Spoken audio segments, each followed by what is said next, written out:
आज के सेशन में हम लोग देखेंगे परसेंटेज का फ्रैक्शन में कन्वर्जन और फ्रैक्शन का परसेंटेज में कन्वर्जन। अब ज़रूरत क्या आन पड़ी कि परसेंटेज को हम लोग फ्रैक्शन में कन्वर्ट करें और फ्रैक्शन को परसेंटेज में हम लोग कन्वर्ट करें, क्या ज़रूरत आन पड़ी? तो इसको आपको समझना पड़ेगा। पहले तो हम लोग को समझना पड़ेगा कि इसका ज़रूरत क्या है, ठीक है, और उसके बाद ये हमें यूज़ करना भी आना चाहिए और कहाँ यूज़ करेंगे, कहाँ परसेंटेज का यूज़ करेंगे, कहाँ फ्रैक्शन का यूज़ करेंगे, सारी बातों का जानकारी हमें होना ही चाहिए, ठीक है। तो सबसे पहले आप समझ लीजिए कि परसेंटेज का यूज़ कहाँ होगा। परसेंटेज आखिर होता क्या है? परसेंटेज मैथमेटिक्स में एक तुलना होता है, कंपैरिजन होता है। तो तीन तरह से मैथमेटिक्स में हम लोग कंपैरिजन करते हैं, तीन तरह से हम लोग मैथमेटिक्स में कंपैरिजन करते हैं। एक तो फ्रैक्शन में कंपैरिजन करते हैं हम लोग, ठीक है, दूसरा हम लोग परसेंटेज में कंपैरिजन करते हैं और तीसरा हम लोग रेशियो में कंपैरिजन करते हैं। समझना है बात को, एकदम आराम से समझना है क्या इस तीनों के बीच का रिलेशन है और कैसे कंपैरिजन करते हैं और कंपैरिजन होने के लिए हमारे पास क्या क्या होना चाहिए, ठीक है। फ्रैक्शन को आप समझते हैं, जैसे मैं कहता हूं क्या कि हमारे क्लास में टोटल 80 स्टूडेंट पढ़ाई करते हैं, जिसमें से मैं बोलता हूं कि चलो त्योहार का आज मौसम है तो आज 40 स्टूडेंट गायब है। तो ये हमने क्या कहा? संख्या कहा कि 80 स्टूडेंट में से हमारे पास जो एब्सेंट संख्या है, एब्सेंट स्टूडेंट्स की संख्या है वो है 40। अगर हमें इसे फ्रैक्शन में कहना होगा, फ्रैक्शन में आपको मैं बताऊंगा कि हमारे क्लास में कितने स्टूडेंट गायब है, तो मैं बोलूंगा कि 80 में 40 गायब है, इसका मतलब आधा गायब है। आधा का मतलब 1/2। तो हमने क्या कहा? फ्रैक्शन में कहा। इसी चीज को मैं अगर परसेंटेज की भाषा में बात करूं तो मैं बोलूंगा कि 50% स्टूडेंट आज एब्सेंट है। और इसी चीज को अगर मैं रेशियो में बोलूं, रेशियो क्या होता है? रेशियो सेम यूनिट के बीच का कंपैरिजन होता है। अब एब्सेंट की संख्या का प्रेजेंट की संख्या के साथ कंपैरिजन हम लोग करेंगे तो हम लोग बोलेंगे आधा गायब है, आधा आया हुआ है, यानी इस दोनों का रेशियो 1:1 है, ठीक है। अब आपको समझना पड़ेगा कि जब भी हम लोग तुलना करते हैं, जब भी हम लोग तुलना करते हैं तो एक चीज आता है, सबसे पहले तो हमें पता होना चाहिए कि आधार क्या है, बेस क्या है, ठीक है। आधार हमें पता होना चाहिए तभी हम तुलना कर पाएंगे, ठीक। अब बेस जब हमें पता होगा तभी तुलना कर पाएंगे, क्योंकि मैं एक एग्जाम्पल के तौर पे आपको बताता हूं कि मैंने कहा कि मैं अभी रास्ते से आ रहा था, मैंने इतना बड़ा अभी मुर्गा देखा, चिकन फ्राई करना। अभी आप सोच रहे होंगे कि इतना बड़ा तो मुर्गा हो नहीं सकता है, तो आपने क्यों आपको हंसी आया पता है? क्योंकि आपने तुलना किया कि इतना बड़ा कहाँ से हो सकता है, तो आपने ज़मीन से तुलना किया कि इतना बड़ा नहीं हो सकता है। वही मैं अगर आपको ये बता दूं कि इतना बड़ा मैंने मुर्गा देखा तो फिर आपको हंसी नहीं आएगी। क्यों नहीं हंसी आएगी? क्योंकि आपको पता है कि इसका आधार तो यही है। असल में आप ये नहीं देख रहे, ये देख रहे, इसका आधार देख रहे हैं। तो किसी का भी अगर तुलना करना होता है तो आपको बेस मालूम होना चाहिए, उसके बारे में मालूम होना चाहिए जिससे तुलना किया जाए। तो जिससे तुलना किया जाएगा उसको हम लोग बेस बोलते हैं। जिससे, समझना है, बात पे ध्यान देना है, मैं क्या बोल रहा हूं, जिससे भी तुलना किया जाएगा उसको हम लोग बेस बोलेंगे। मैं ऐसा बोलता हूं कि चीनी का दाम बढ़ गया, तो भाई चीनी का दाम बढ़ गया तो पहले कुछ होगा फिर तो बढ़ा ना। तो चीनी का दाम पहले जो था वो हमारा आधार था, बेस था, यानी हम लोग बेस को इनिशियल प्राइस भी बोल सकते हैं या इनिशियल वैल्यू भी बोल सकते हैं, ठीक है। बेस को हम लोग इनिशियल प्राइस या इनिशियल वैल्यू भी बोल सकते हैं। बड़ा इंपॉर्टेंट चीज मैं आपको बता रहा हूं, ये इस चीज का आपको समझ में आएगा जब आप अरिथमेटिक पढ़ेंगे, तभी आपको ये क्लियर समझ में आएगा। तो अभी से ही हम लोग इस चीज को लेकर के चलना शुरू करते हैं। तो इनिशियल वैल्यू, जिससे तुलना किया जाएगा उसको बेस कहा जाएगा या आधार कहा जाएगा या इनिशियल वैल्यू या इनिशियल प्राइस कहा जाएगा। अब आप थोड़ा सा कॉमन सेंस भी लगा सकते हैं, जैसे हम लोग अगर प्रॉफिट एंड लॉस पढ़ते हैं तो पहले खरीदते हैं या पहले बेचते हैं? तो पहले खरीदते हैं, यानी कॉस्ट प्राइस हमारा इनिशियल प्राइस होगा। यानी कभी भी तुलना जो होगा, प्रॉफिट या लॉस का जो तुलना होगा वो हमेशा बेस से होता है, और बेस वहां पर हमारा क्या कहलाएगा? Cost price. कॉस्ट प्राइस को ही हम लोग इनिशियल प्राइस बोलेंगे, तो बेस प्राइस हम लोग कॉस्ट प्राइस को बोलेंगे। अब कभी भी किसी से तुलना किया जाए तो जिससे तुलना किया जाएगा उसको बेस कहा जाएगा। अब जब भी तुलना किया जाएगा तो मैथमेटिक्स में तीन ही तरह से तुलना किया जाता है, या तो ग्रेटर देन, या तो आप ध्यान से देखेंगे, या तो ग्रेटर देन, या तो आपको नजर आएगा ग्रेटर देन, या तो आपको नजर आएगा लेस देन, ठीक है, लेस देन, या तो आपको नजर आएगा इक्वल, ठीक है, इक्वल। तो अभी हम लोग फिलहाल ग्रेटर देन और लेस देन को लेकर के चलना शुरू करते हैं। ग्रेटर देन हर एक उस जगह पे आएगा, ग्रेटर देन का यूज हम लोग हर एक उस जगह पे करेंगे जहां पर हमें लग रहा है कि बढ़ रहा है, वृद्धि हो रहा है, एक्स्ट्रा का एहसास हो रहा है, ठीक है। ग्रेटर देन को ही हम लोग इंक्रीजिंग वैल्यू भी बोलेंगे, ग्रेटर देन को ही हम लोग इंक्रीजिंग वैल्यू भी बोलेंगे, ठीक है। और लेस देन को हम लोग डिक्रीजिंग वैल्यू भी बोलेंगे, डिक्रीजिंग वैल्यू, ठीक है। जहां पर ग्रेटर देन हो रहा, प्रॉफिट कैसा यूज होगा, ग्रेटर देन की तरह होगा, और लॉस कैसा यूज होगा, लेस देन की तरह यूज होगा। तो हर एक उस जगह, जैसे मार्कअप, अगर आप लोग पढ़े होंगे मार्कअप कहां पे पड़ता है, डिस्काउंट जब आप पढ़ते हैं वहां पे आपको मार्कअप नजर आता है। तो मार्कअप क्या होता है, हमेशा बढ़ा करके दाम को रखा जाता है। तो मार्कअप किस तरह से यूज होगा, ग्रेटर देन की तरह यूज होगा, इंक्रीजिंग वैल्यू की तरह यूज होगा। और डिस्काउंट अगर आप लोग पढ़ते हैं तो डिस्काउंट हमेशा छूट होता है, और छूट का मतलब क्या होता है, कम करके देना। तो डिस्काउंट किस तरह से यूज होगा, लेस देन की तरह यूज होगा। तो बस तुलना मैथमेटिक्स में बस 3 ही तरह से किया जाता है, या तो ग्रेटर देन, या तो लेस देन, या इक्वल टू, ठीक है। Greater than, increasing value, profit, markup, हर एक उस जगह हम लोग यूज कर सकते हैं जहां पर कहा जा रहा है कि वृद्धि हो रहा है ग्रेटर देन का। और हर एक उस जगह हम लोग यूज कर सकते हैं लेस देन का जहां पर कहा जा रहा है कमी हो रहा है, कम हो रहा है, ठीक है। याद रखेंगे, लेस को हमेशा लेस देन की तरह यूज करेंगे। अच्छा, सबसे पहले तो आपको समझ में आना चाहिए कि तुलना जिससे किया जाता है, तो एक तो हमारा ये आधार हो गया, उसका हमने नाम क्या रखा है, बेस, या इनिशियल वैल्यू, या इनिशियल प्राइस। तो जिससे तुलना किया जाएगा उसको हम लोग क्या बोलेंगे, बेस बोलेंगे, ठीक है। अब तुलना कैसे होता है, 3 तरह से तुलना होता है। हमने क्या कहा, ग्रेटर देन, या लेस देन, या equal. Greater than, less than, या इक्वल, इस तरह से तुलना होता है। तो बेस तो हमारा जगह पे ही है, ग्रेटर देन हर एक उस जगह पे यूज करेंगे जहां पर वृद्धि का यूज होगा, लेस देन हर एक उस जगह यूज करेंगे जहां पर कमी का। मैं बार बार बोल रहा हूं इस चीज को, ठीक है। अब हम लोग आते हैं फ्रैक्शन, परसेंटेज और रेशियो, इस तीनों में ही तुलना किया जाता है। सबसे पहले तो आपको यह चीज समझ में आ गया होगा, ठीक है। ये अगर चीज आपको समझ में आ गया तो फिर धीरे धीरे हम लोग इसके बारे में और भी जानते रहेंगे। पहले हम लोग फ्रैक्शन, परसेंटेज और रेशियो को समझ लेते हैं थोड़ा सा, उसके बाद फिर हम लोग परसेंटेज फ्रैक्शन कन्वर्जन को देखेंगे, ठीक है। ये बहुत इंपॉर्टेंट है, ऐसा ना समझे आप कि ये इंपॉर्टेंट नहीं है। इसका यूज हम लोग जबरदस्त रूप से करते हैं, कहां पर, अरिथमेटिक में, और अभी भी यूज होगा, हमारा सिंप्लीफिकेशन में भी यूज होगा, ठीक है। तो ध्यान से देखेंगे। तो करना क्या है, यहां पर हम लोग ऐसा करते हैं, देखिए फ्रैक्शन में, तो फ्रैक्शन में कभी भी जो बेस होगा या इनिशियल वैल्यू होगा वो हमेशा 1 होगा, याद रखेंगे। फ्रैक्शन में कभी भी बेस या इनिशियल वैल्यू हमारा 1 होगा, और परसेंटेज में 1 को ही हम लोग 100% बोलते हैं, 100 आउट ऑफ 100 परसेंटेज में। और रेशियो के बारे में मैं आपको बता दूं कि रेशियो में एक तो अगर रेशियो में दिया हुआ है तो एक तो हम लोग रेशियो में टोटल, फ्रैक्शन में हमने टोटल या बेस या इनिशियल वैल्यू किसको कहा, 1 को। परसेंटेज में हमने टोटल, बेस या इनिशियल वैल्यू किसको कहा, 100% को। अब रेशियो के बारे में हम लोग समझते हैं, सम ऑफ टर्म्स ऑफ रेशियो, पदों का योगफल, सम ऑफ टर्म्स ऑफ रेशियो हम लोग बोलते हैं पदों की संख्या, ठीक है। पदों का योगफल, यानी ऐसा अगर दिया हुआ है 2:3 है तो इसको हम लोग क्या बोलते हैं, टर्म्स ऑफ रेशियो बोलते हैं। तो 2 + 3 क्या हो जाएगा, हमारा 5 हो जाएगा। इसी में हम लोग एक बात और देखेंगे, अगर फ्रैक्शन में तुलना कर रहा है या कर रहा है परसेंटेज में तुलना, लेकिन हम लोग फ्रैक्शन में इसको चेंज करके अगर करते हैं रेशियो में, तो हमारा जो डिनोमिनेटर होगा वो हमेशा टोटल को रिप्रेजेंट करेगा या बेस को रिप्रेजेंट करेगा। फ्रैक्शन में 1 बेस को रिप्रेजेंट करेगा या टोटल को रिप्रेजेंट करेगा या इनिशियल प्राइस को रिप्रेजेंट करेगा।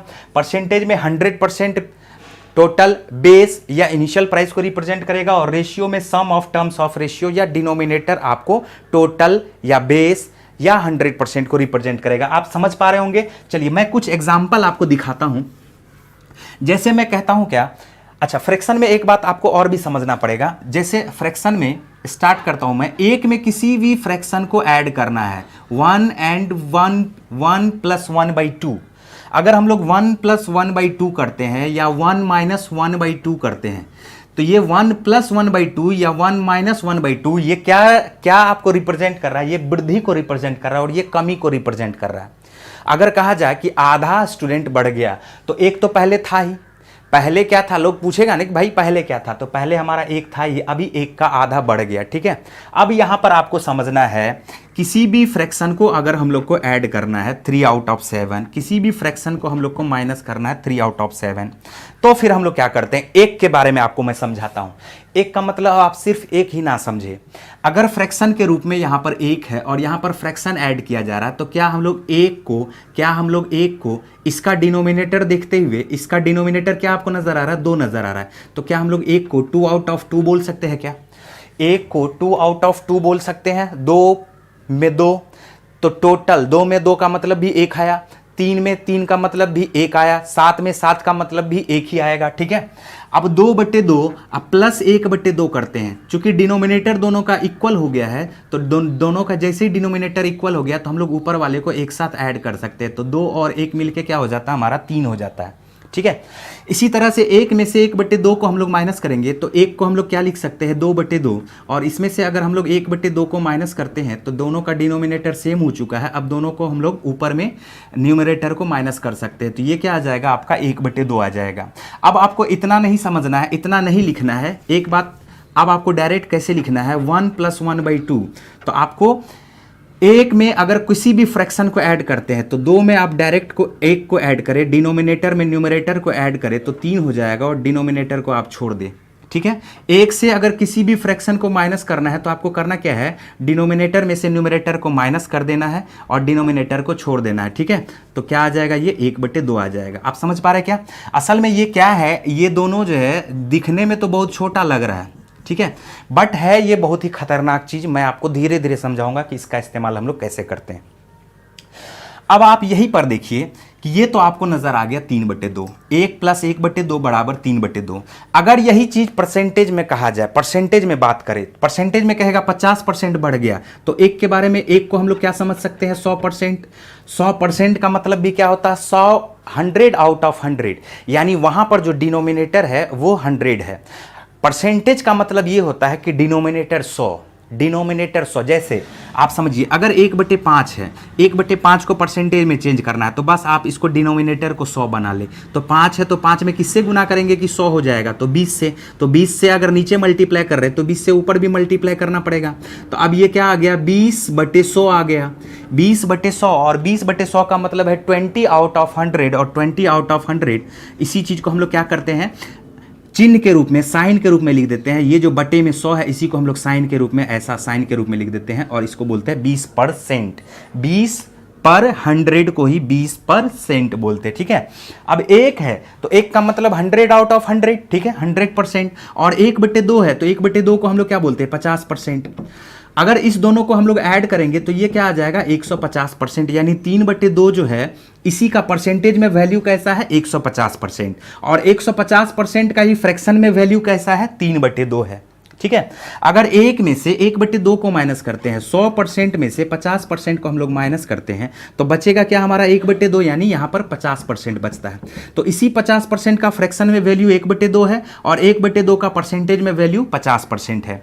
तो अब मैं आपको क्या समझाना चाह रहा हूं, हम लोग उस मुद्दे पे आते हैं। ठीक है, तो ये जो आपका हो गया, ये असल में क्या हुआ, इसको हम लोग इंक्रीजिंग वैल्यू बोलेंगे, ग्रेटर देन बोलेंगे, और इसको हम लोग डिक्रीजिंग वैल्यू बोलेंगे या लेस देन बोलेंगे। इसको हम लोग इंक्रीजिंग वैल्यू बोलेंगे, इंक्रीजिंग वैल्यू दोनों को ही। ठीक है, फ्रैक्शन में मैंने बताया, फिर परसेंटेज में मैंने बताया इसी चीज को, फ्रैक्शन में मैंने बताया इसी चीज को परसेंटेज में, तो ये लेस देन की तरह इस्तेमाल होगा और ये ग्रेटर देन की तरह इस्तेमाल होगा, ये ग्रेटर देन की तरह इस्तेमाल होगा और ये लेस देन की तरह इस्तेमाल होगा। ठीक है, तो यहां से हमने क्या किया, 2 तरह से तुलना किया, फ्रैक्शन में और परसेंटेज में। अब आते हैं हम लोग थोड़ा रेशियो पे। ठीक,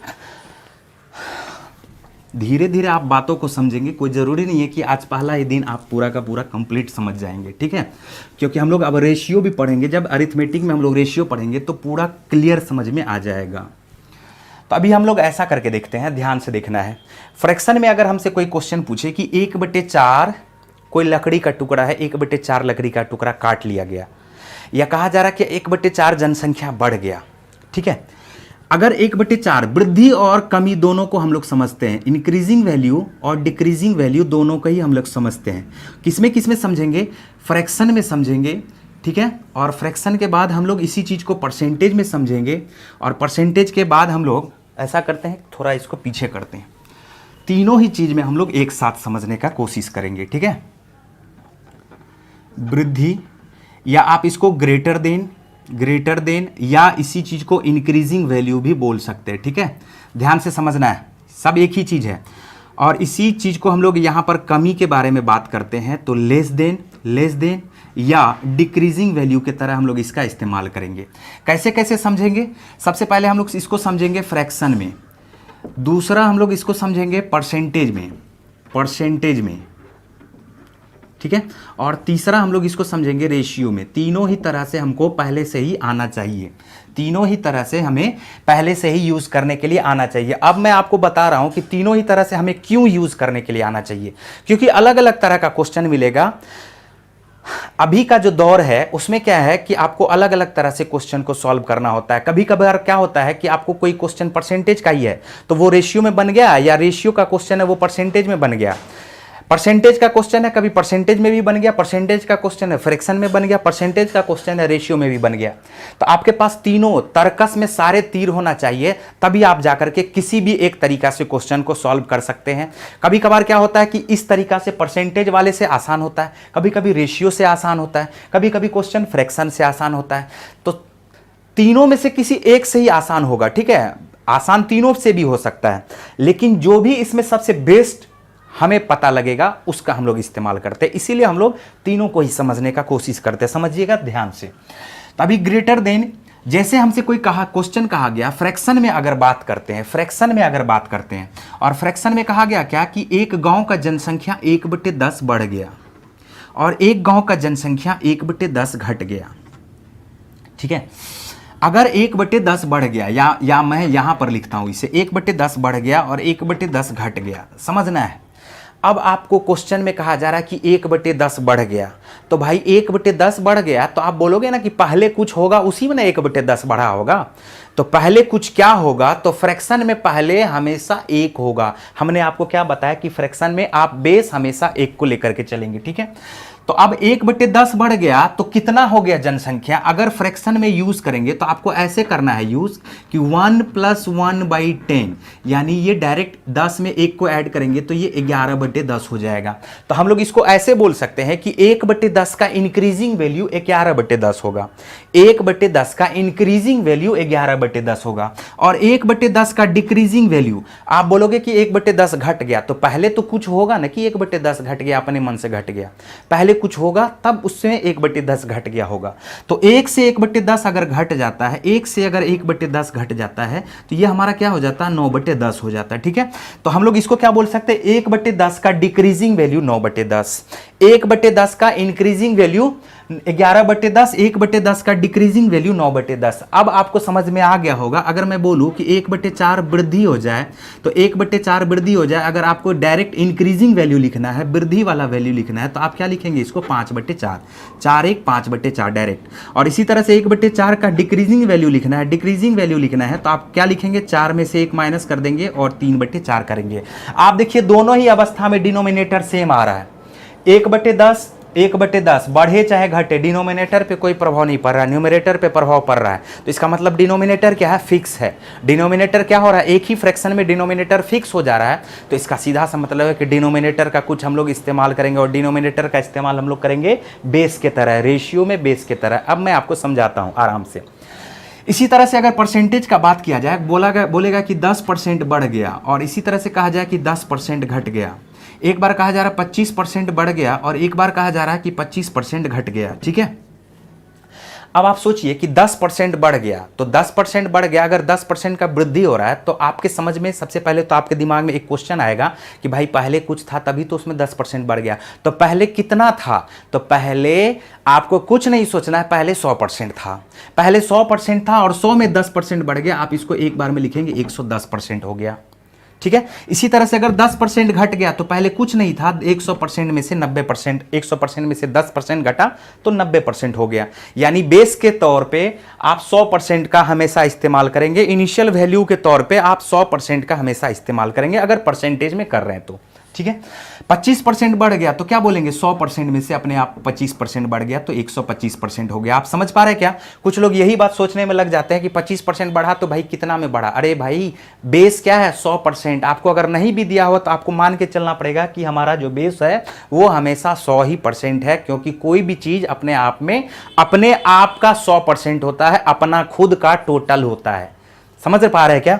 इसी तरह से 25% अगर घट गया तो आप क्या बोलेंगे, 75% रह गया। अब आप यहां पर देखिए कि रेशियो में हम लोग कैसे इस्तेमाल करते हैं, रेशियो में कैसे इस्तेमाल करते हैं इस चीज को। तो रेशियो में इस्तेमाल करते हैं ऐसे, अगर फ्रैक्शन में दिया हुआ है, अगर फ्रैक्शन में दिया हुआ है कि 1/10 बढ़ गया, 1/10 बढ़ गया, तो 1/10 बढ़ गया तो आप अगर फ्रैक्शन में इस चीज को लेकर के चलेंगे, देखिए यहां पर 4 पार्ट में बन जाएगा डी, ठीक है। 1 2, यहां पर आपको समझाता हूं मैं, ठीक है, ध्यान से देखना। 1/10 बढ़ गया तो मैं आपको पहले समझाता हूं कि पहले क्या था, 1 था। अब क्या हो गया कि 1 में 1/10 बढ़ गया, 1 में 1/10 क्या हो गया, बढ़ गया, ठीक है। तो पहले 1 था और 1/10 बढ़ा यानी 11/10 हो गया। आप गौर से देखेंगे तो पहले 10 था, अब 10 से 1 बढ़ के क्या हो गया, 11 हो गया। तो इसी चीज को अब इतना में लिखने का जरूरत नहीं है, आप इसको डायरेक्ट वे में कैसे लिखेंगे, 1/10 बढ़ गया तो डिनोमिनेटर को आप बेस मान के चलेंगे पहले, और जो पहले होता है उसी को हम लोग बेस मान के चलते हैं या इनिशियल प्राइस। तो पहले क्या था, आप बोलेंगे पहले 10 था, बाद में क्या हो गया, बाद में क्या हो गया, तो 10 में 1 बढ़ के अब 11 हो गया, ठीक है। 10 में 1 बढ़ के क्या हो गया, अब 11 हो गया। समझ में आ रहा क्या? इसी तरह से अगर आपसे क्वेश्चन पूछा जाए कि 25% बढ़ गया या 10% पे अगर बात करें, क्वेश्चन पे ध्यान देना, अगर 10% पे भी बात किया तो 10% का आपके दिमाग में आना चाहिए फ्रैक्शनल वैल्यू, और जैसे ही 10% का फ्रैक्शनल वैल्यू आपके दिमाग में आया 1/10, तो अब क्या करेंगे, 1/10 डिनोमिनेटर का इस्तेमाल पहले करेंगे और उसमें 1 ऐड कर देंगे तो बाद में आ जाएगा। यानी परसेंटेज टू फ्रैक्शन कन्वर्जन जब हमें आएगा तभी तो ऐसा कर पाएंगे। अगर 16.2/3% क्वेश्चन आ गया तो क्या हमें पहले पता होना चाहिए कि 16.2/3% का फ्रैक्शनल वैल्यू 1/6 होता है, तभी जाकर के हम लोग इसको रेशियो में जल्दी से इस्तेमाल कर पाएंगे। इसीलिए परसेंटेज और फ्रैक्शन दोनों का कन्वर्जन हमें आना चाहिए।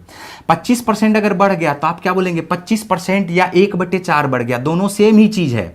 मैंने क्या कहा, फ्रैक्शन में 1/4 और परसेंटेज में 25%, दोनों क्या है, सेम ही चीज है। जिस तरह से हम लोग ऐसा समझ के चलते हैं कि अगर एक व्यक्ति का नाम, घर का नाम है बबलू, बाहर का नाम है डब्लू, और उसकी गर्लफ्रेंड उसको बोलती है सोना इधर आ, तो तीनों ही नाम अगर एक ही व्यक्ति का है, तो तीनों ही नाम अगर एक ही व्यक्ति का, ध्यान से समझना, अगर तीनों ही नाम एक ही व्यक्ति का, तो मैं बोलूंगा बबलू इधर आएगा वही, बोलूंगा डब्लू इधर वही आएगा, बोलूंगा सोना इधर तो वही आएगा। तो इसका मतलब क्या है कि यहां पर भी मैं आपको समझाने का ये कोशिश कर रहा हूं कि 1/4 और 25% भले ही अलग अलग तरीके से यूज किया जा रहा है, लेकिन असल में दोनों का काम क्या है, कंपेरिजन करना, तुलना करना। जिस तरह से हम लोग, कोई बोलता है पापा, कोई बोलते हैं पिताजी, कोई बोलते हैं बाबूजी, कोई बोलते हैं डैड, तो सबका सेंस क्या निकल करके सामने आता है, तो सबका सेंस निकल करके सामने आता है फादर, ठीक है। तो सब, फादर भी एक अलग नाम हो गया, लेकिन सबका सेंस क्या निकल करके आएगा, आप समझ में आ गया आपको। तो इसी तरह से 1/4 और 25% अलग अलग तरह से बोला जाता है, ये परसेंटेज में बोला जाता है, ये फ्रैक्शन में बोला जाता है, लेकिन दोनों का सेंस क्या है, सेम ही है, ठीक है। अब हम लोग इस तरफ आते हैं, जैसे 25% बढ़ गया या 1/4, 1/4 अगर बोलेगा बढ़ गया तब तो सही है कि 4 है और बाद में 1 बढ़ गया तो 5 हो गया। इसी तरह से अगर 25% बोलेगा, क्वेश्चन बोला 25% में, लेकिन हमको लिखना अगर रेशियो में है तो 25% का फ्रैक्शनल वैल्यू हम लोग अपने दिमाग में लाएंगे 1/4, तो 4 है, 4 से 1 बढ़ गया तो 4 से 1 बढ़ गया तो 5। तो परसेंटेज में भी बोला तब भी हम लोग रेशियो में लिख पा रहे हैं, फ्रैक्शन में भी बोला तब भी हम लोग रेशियो में लिख पा रहे हैं, ठीक है। अब आते हैं हम लोग थोड़ा डिक्रीजिंग वैल्यू पे। डिक्रीजिंग वैल्यू में भी वही बात करते हैं हम लोग। यहां पर देखिए पहले और बाद में, ठीक है, पहले और बाद में। अगर क्वेश्चन हमसे कहा जाए कि 1/10 घट गया, 1/10 घट गया, तो रेशियो में, फ्रैक्शन में तो आपको समझ में आ गया होगा, रेशियो में कैसे इस्तेमाल करेंगे, बोलेंगे ठीक है 10 था और 1 घट गया तो 9 रह गया, ठीक है। बोलेगा क्या कि 1/4 घट गया, तो 1/4 में हम लोग क्या बोलेंगे, 4 था और 1 घट के क्या रह गया, 3 रह गया। अगर परसेंटेज में बोलेगा 10% घट गया, तो 10% घट गया और हमको रेशियो में लिखना है। वैसे हम लोग इसको ऐसे भी लिख सकते हैं, 100% यहां लिखेंगे, 90% यहां लिखेंगे और फिर हम लोग इसको काट देंगे, ठीक है, तो 10-9 रेशियो आ जाएगा। लेकिन इतना करने का कोई मतलब नहीं बनता है अगर हमको परसेंटेज फ्रैक्शन कन्वर्जन पहले से मालूम है तो 10% अगर घट गया तो 10% का फ्रैक्शनल वैल्यू हम अपने दिमाग में लाएंगे 1/10, हम बोलेंगे 10 था और 10 में से 1 घट के क्या रह गया, 9 रह गया। इसी तरह से 25% अगर घट गया तो 25% का फ्रैक्शनल वैल्यू हम लोग अपने दिमाग में लाएंगे 1/4, और 4 था और 4 से 1 घट के क्या रह गया, 3 हो गया। ठीक है, तो ये आपका तरीका हमने आपको बताया कि फ्रैक्शन, परसेंटेज और रेशियो तीनों एक ही चीज है, तीनों कंपैरिजन का ही नाम है, अलग अलग तरीके से कंपैरिजन किया जाता है। ठीक है, तो हमको तीनों पे ही कमांड होना चाहिए। अगर हमें तीनों पे कमांड होगा तो कोई क्वेश्चन परसेंटेज से बन जाएगा जल्दी से, कोई क्वेश्चन हमारा फ्रैक्शन से बन जाएगा जल्दी से, और कोई क्वेश्चन हमारा रेशियो से बन जाएगा जल्दी से। तो कहने का ये मतलब है कि आपके तर्कस में सारे तीर होना चाहिए, आपके पास तरह तरह के हथियार होने चाहिए। अगर आप किसी से युद्ध करने जाए तो आप एक लाठी लेकर के जाएंगे तो कोई फायदा नहीं होगा। तो आप अगर किसी से युद्ध करने जाए तो आपके पास तमाम तरह के हथियार होना चाहिए, तमाम तरह का मिसाइल होना चाहिए। अगर आप अमेरिका से युद्ध करने जा रहे तो आपके पास परमाणु, बहुत सारा परमाणु बम होना चाहिए। अगर आप भूटान से युद्ध करने जा रहे हैं तो आप एक लाठी लेकर के भी जाएंगे तो काम चल जाएगा। पाकिस्तान से युद्ध करने जा रहे हैं तो हम बिहारियों को भेज दो वहां पे, तो पाकिस्तानी निबट जाएगा वैसे भी। ठीक है, तो चलो खैर छोड़ो, ये सब तो मजाक की बात है।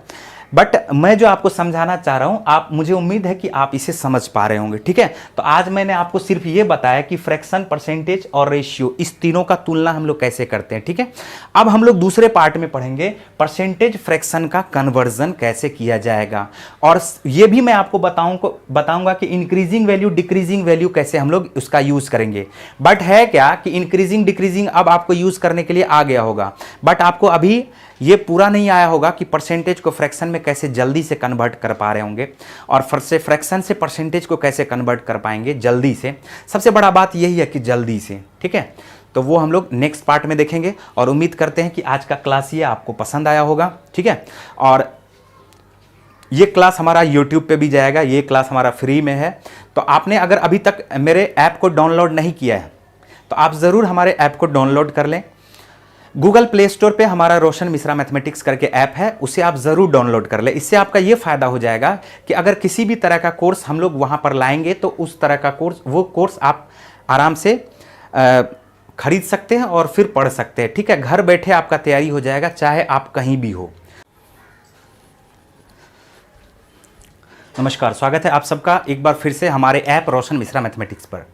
आज के सेशन में हम लोग परसेंटेज फ्रैक्शन कन्वर्जन देखेंगे। पिछला सेशन आपने देखा होगा कि relation between ratio and percentage.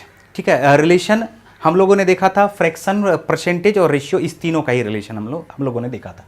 ठीक है, चलिए तो आज हम लोग देखेंगे परसेंटेज से फ्रैक्शन में कैसे कन्वर्ट करेंगे, और इंक्रीजिंग और डिक्रीजिंग वैल्यू भी हम लोग देखते हुए जाएंगे। ठीक है, तो ज़्यादा आपको टेंशन नहीं लेना है, इंक्रीजिंग और डिक्रीजिंग का थोड़ा मैं कम ही बताऊंगा। उसके बाद अगर आपको परसेंटेज समझना आ गया, अगर आप परसेंटेज आराम से निकाल सकते हैं तो इंक्रीजिंग और डिक्रीजिंग वैल्यू भी आप आराम से निकाल सकते हैं। ठीक है, जैसे मैं आपको समझाता हूँ, ध्यान से आपको समझना है कि जैसे 10% अगर लिखा हुआ है तो 10% का फ्रैक्शनल वैल्यू यानी इक्वल वाला वैल्यू कौन सा होगा, 3 तरह का वैल्यू यहाँ पर आएगा। ठीक है, एक तो हमारा क्या सब आ जाएगा, ध्यान से देखना आपको।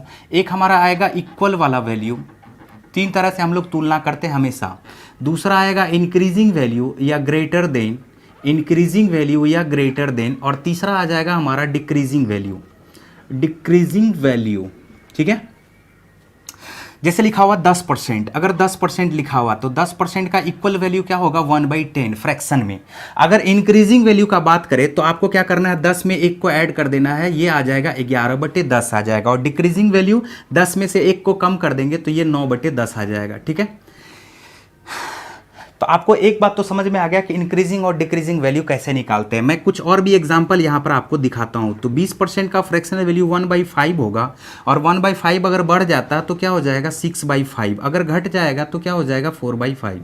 तो ये चीज़ आपको निकालने के लिए कब आ जाएगा, जब आप इसका इक्वल वाला वैल्यू आपको समझ में आ रहा है। ठीक है, जैसे मैं और एक एग्जाम्पल दे रहा हूँ और फिर हम लोग चलेंगे इसका इक्वल वाला वैल्यू पे ही मेन। 16.2/3% बोला जाएगा इंक्रीजिंग वैल्यू निकालिए। तो इंक्रीजिंग वैल्यू तब निकलेगा जब आपको इसका इक्वल वाला वैल्यू पता है, यानी 16.2/3% का फ्रैक्शनल वैल्यू क्या होता है, 1/6 होता है, और 1/6 अगर बढ़ जाएगा तो क्या हो जाएगा, ये 7/6 हो जाएगा। अगर ये घट जाएगा तो ये क्या हो जाएगा, 5/6 हो जाएगा, इस तरह से। ठीक है, तो ये आपको निकालने के लिए आ गया होगा, मुझे उम्मीद है पूरी तरह से। ठीक है, अब हम लोग बढ़ते हैं, और बढ़ने के बाद सिर्फ और सिर्फ आज हम लोग देखते हैं इक्वल वाला वैल्यू। अगर इक्वल वाला वैल्यू पता है तो फिर आप इंक्रीजिंग और डिक्रीजिंग दोनों ही निकाल सकते हैं। ठीक है ना, तो चलिए यहाँ पर आप धीरे धीरे समझेंगे, सारी बातों को आप धीरे धीरे समझते जाएंगे। मुझे पूरी उम्मीद है कि आपको क्लियर समझ में आ जाएगा सब कुछ, ठीक है। चलिए मैं आपको स्टार्ट करता हूँ पहले एकदम छोटा सा से 10% से। 10% का फ्रैक्शनल वैल्यू क्या होता है? 1/10 होता है 10% का फ्रैक्शनल वैल्यू। 20% का जो फ्रैक्शनल वैल्यू होता है वो होता है 1/5। असल में ये 10% का डबल है। 1/10 का डबल करते हैं तो 2/10 आता है। 2/10 को ही हम लोग क्या बोलते हैं? 1/5 बोलते हैं। मैं आपको ऐसे भी समझा सकता था कि आप ऊपर 20 लिखे नीचे 100 लिखे तो 20/100 काटेंगे तो 1/5 आएगा। बट ऐसे समझना तो है ही, लेकिन आपको थोड़ा एक्स्ट्रा समझना है। आप समझिएगा, रिलेशन को समझना है आपको। तो 30% अगर लिखा हुआ है तो ये 10% का 3 गुना है। 10% का 3 गुना है तो 1/10 का 3 गुना क्या हो जाएगा? 3/10 हो जाएगा। 40% का अगर हम बात करें तो 40% के बारे में हम लोग क्या देख पा रहे हैं? एक तो ये 10% का 4 गुना है और उसके बाद 20% का ये 2 गुना है। तो 20% का 2 गुना 1/5 का 2 गुना करेंगे तो ये आपको 2/5 आ जाएगा, ठीक है। इसमें कुछ एक्स्ट्रा बात भी हम लोग समझेंगे, इसका रेसिप्रोकल भी, वो भी मैं आपको धीरे धीरे समझाऊंगा। 50% सारी दुनिया जानती है, ये 1/2 होता है। 50% का मतलब क्या हुआ? 100 में 50। अब 100 में 50 कितना को रिप्रेजेंट करता है? आधे को रिप्रेजेंट करता है, इसलिए ये क्या आ जाएगा? 1/2 आ जाएगा। अगर 60% का हम लोग बात करें तो 60% 20% का 3 गुना होता है। 20% का 3 गुना होता है तो 1/5 का अगर हम लोग 3 गुना करें तो 3/5 आ जाएगा। 70% का अगर हम लोग बात करते हैं तो ये 10% का 7 गुना है। रिलेशन इसका किससे है? 10% से। तो 1/10 का 7 गुना क्या हो जाएगा? 7/10 हो जाएगा। 80% का अगर हम लोग बात करें तो 80% 20% का 4 गुना है। 20% का 4 गुना है तो 1/5 का 4 गुना अगर हम लोग करेंगे तो ये 4/5 हो जाएगा। मैं आपको यहाँ पर दिखा देता हूँ। ये 2 गुना है 20% का, ये 3 गुना है 20% का, और ये क्या है आपका? 4 गुना है 20% का, ठीक है। तो इसीलिए 1/5 को हम लोग 2 गुना कर देते हैं 2/5, 1/5 को 3 गुना कर देते हैं 3/5, और 1/5 को 4 गुना कर देते हैं 4/5। 90% का वैल्यू क्या आ जाएगा? 90% का वैल्यू आ जाएगा 9/10। 9/10 आप ऊपर नीचे इसे काट भी सकते हैं, कोई दिक्कत नहीं है, ठीक है। तो एक तो ये चीज आपको समझ में आ गया। अब आपको थोड़ा रेसिप्रोकल भी समझना है। यहीं पर रेसिप्रोकल को कैसे समझते हैं? सब कुछ का उल्टा देते हैं। तो 10% को अगर उल्टाएंगे तो ये 1/10 हो जाएगा, ठीक है। तो यहां पर रेसिप्रोकल 10% का 1/10 होगा तो 10% का 1/10। यहां पर रेसिप्रोकल हमें समझने का कोई जरूरत नहीं है क्योंकि संख्या सेम है। अब आप यहां पर समझिए, 20% का फ्रैक्शनल वैल्यू 1/5 होता है तो मैं बोलूंगा कि 5% का फ्रैक्शनल वैल्यू क्या होगा? तो आप बोलोगे 1/20 होता है। कैसे 1/20? 1/5 को हमने उल्टाया तो 1/5 अगर उलटता है तो 5 ऊपर चला जाता है।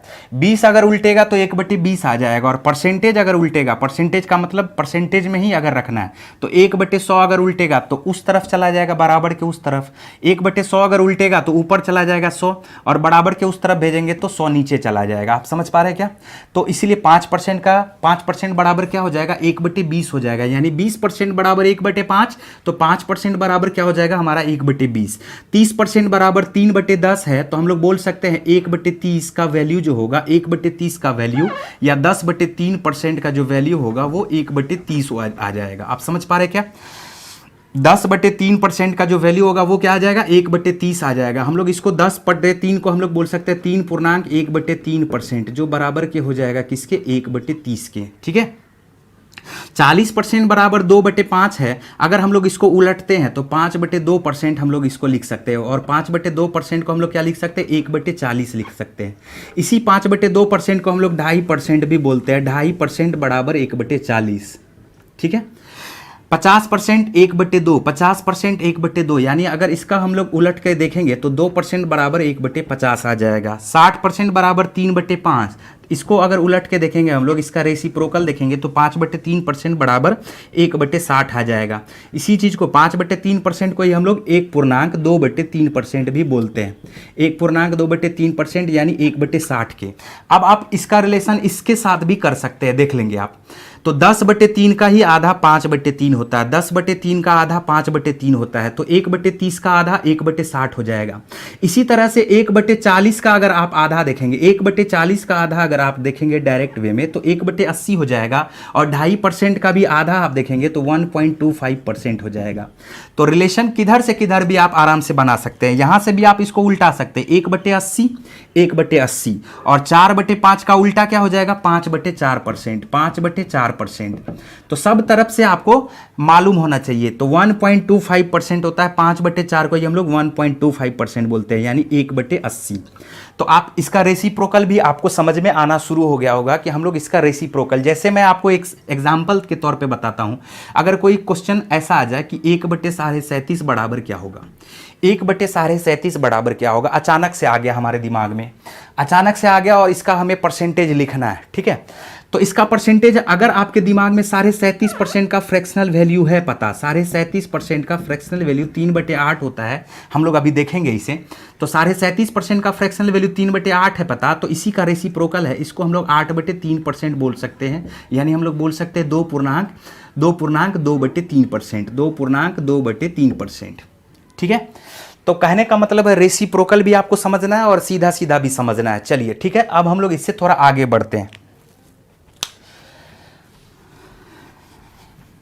तो ये तो हमारा 90% तक था, 10% से लेकर के 90% तक सीधा सीधा। अब हम लोग थोड़ा 25% सबका रिलेशन धीरे धीरे समझना शुरू करेंगे, ठीक है।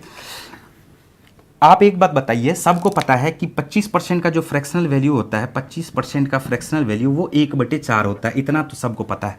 25/100 भी आप समझ लीजिए, 1/4, ठीक है। 25% का 3 गुना होता है 75%, हमने 2 गुना नहीं लिया क्योंकि 1/4 का 2 गुना 1/2 होता है, जो हम लोगों ने अभी देखा था 50%। तो 25% का तिगुना क्या हो जाता है 75%, इसका मतलब 1/4 का तिगुना हम लोग करेंगे तो ये क्या आ जाएगा आपका 3/4 आ जाएगा, ठीक। 25% का भी हम लोग थोड़ा आधा देख लेते हैं। तो 25% का अगर हम लोग आधा देखेंगे तो ये आ जाएगा आपका 12.5%, 12.5%, और 1/4 का भी आधा क्या आ जाएगा आपका 1/8 आ जाएगा। 12.5% का भी हम लोग अगर आधा देखें, यहां से हम लोग आधा आधा भी देखना शुरू कर रहे हैं, ठीक है। तो 12.5 का अगर आधा देखेंगे तो 6.25% आ जाएगा। 12.5 का आधा 6, और ये 5 नहीं है, ये असल में 50 है, 50 का आधा 25। हम लोग इसको पूर्णांक में भी समझ सकते हैं, 12.1/2%, पूर्णांक में इसे समझ सकते हैं 6.1/4%, ठीक है। तो 6.1/4%। अब 1/8 का भी आधा अगर हम लोग देखेंगे तो ये क्या आ जाएगा आपका 1/16 आ जाएगा। इसका भी अब अभी आधा हम लोग देख सकते हैं।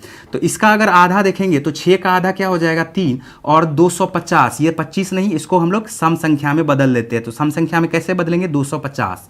अब 250 का आधा क्या हो जाएगा 125%, यानी 3.125%। ये 6.1/4% है। अगर हम लोग इसको फ्रैक्शन में लिखे तो ये 3.1/8% ऐसा लिखाएगा। अब 1/16 का भी आधा हम लोग देख सकते हैं, तो ये क्या आ जाएगा 1/32 आ जाएगा। अब हम लोग इसका भी आधा देख सकते हैं, लेकिन हमारे पास इसका जरूरत ज़्यादा नहीं है, तो जितना तक जरूरत है उतना ही हमें समझना है, ठीक है। अब आप यहां पर सोचिए कि 12.5% 1/8 होता है। आपको अब रिलेशन में समझाता हूं कि 100 में इसका कितना रिलेशन है। तो 12.5% 12.5/100, इसी का क्या है, ये शॉर्ट रूप है, इसी का क्या है ये छोटा रूप है। तो 100 में 12.5% कितना बार आता है 8 बार आता है। जिस तरह से 8 में 1 8 बार आएगा, उसी तरह से 100 में 12.5 8 बार आएगा। कितना बार आएगा 8 बार आएगा। उसी का ये क्या है छोटा रूप है। तो अब आप लोग को समझ में ये पता चल गया होगा कि 12.5% का 100 तक में कितना रिलेशन है 8 रिलेशन है, और 8 रिलेशन हमें पता होना चाहिए। अब हमें इसका 8 रिलेशन पता होना चाहिए। इसका 16 रिलेशन है, 6.1/4% का टोटल 16 रिलेशन है। टोटल 16 रिलेशन आप उसमें से आपको बहुत सारा पहले से ही पता है। मैं टोटल 16 का 16 रिलेशन आपको दिखाऊंगा, लेकिन कोई ज़रूरी नहीं है कि आप 16 का 16 रिलेशन याद रखें। हाँ, इसका आपको 8 का 8 रिलेशन आपको याद रखना ही पड़ेगा, क्योंकि मोस्ट इंपॉर्टेंट है, इसका खूब यूज़ होगा। तो जैसे हमने कहा क्या कि 12.5% का अगर दुगुना देखेंगे तो ये 25% होगा। 1/8 का दुगुना 1/4 होगा। तो दूसरा रिलेशन तो आपको पहले से ही मालूम है, ठीक है। अगर 12.5% का हम लोग तिगुना करते हैं, ध्यान से समझना है। तो 12 को 3 से मल्टीप्लाई करते हैं तो 36 आता है, और 0.5 को अगर हम लोग 3 से मल्टीप्लाई करते हैं तो 1.5 आता है। तो 36 में अगर हम लोग 1.5 को ऐड करेंगे तो 37.5 आएगा, 37.5% आएगा। और 1/8 को भी हम लोग 3 गुना करेंगे, 12.5% का 3 गुना 37.5% आ जाएगा। बताइए आएगा क्या? और 1/8 को भी 3 गुना करेंगे तो ये क्या आ जाएगा आपका, 3/8 आ जाएगा। ठीक है, हम लोग तरह तरह से कर सकते हैं। देखिए 12.5% का दुगुना है 25%, उसी में एक बार और ऐड कर देते 12.5%, तो 25% में ही 12.5%, 2 गो 12.5 में 1 गो 12.5 ऐड करेंगे तो 3 गो 12.5 आएगा क्या? तो 37.5% हो जाएगा, यानी ये 3/8 होगा। तो इसका रिलेशन आपको मालूम चल गया, तीसरा रिलेशन। अगर चौथा रिलेशन का हम लोग बात करें तो 12.5% का डबल होता है 25% और 25% का डबल होता है 50%। तो हम लोग बोल सकते हैं कि 12.5 का 4 गुना होगा 50%। अरे भाई 12.5% का अगर 8 गुना 100% है तो 12.5 का 4 गुना तो 50% ही होगा ना। चलिए, तो वो चौथा रिलेशन भी आपको मालूम है। ठीक है, हम लोग बढ़ते थोड़ा और आगे। अगर इसका 5 गुना करें, हम लोग 5 गुना करें तो 2 तरह से हम लोग 5 गुना कर सकते हैं। एक तो हम लोग डायरेक्ट इसको 5 गुना कर दे, 12 पंचे 60 60, और 0.5 को 5 से मल्टीप्लाई करें तो 2.5, तो 60 प्लस 2.5, 60 प्लस 2.5 मिलके क्या हो जाएगा हमारा 62.5%। और 1/8 का अगर 5 गुना करेंगे तो 1/8 का अगर 5 गुना करेंगे तो 5/8 आ जाएगा। दूसरा तरह से हम लोग 12.5% का 5 गुना कैसे कर सकते हैं? तो 12.5% का 4 गुना होता है 50%। अब 4 गुना में अगर एक बार और 12.5% को ऐड कर देंगे तो 5 गुना हो जाएगा। तो 50 प्लस 12.5, 12.5, तो मिलके क्या हो गया आपका 62.5%। ठीक है, तो 62.5% का हमने देखा 5 गुना। अब आपको देखना है 6 गुना। 6 गुना, अब आप ध्यान से देखिए कि 12.5 का ये 2 गुना है और इसका ये 3 गुना है। 12.5% का 2 गुना 25% है और 25% का 3 गुना 75% है।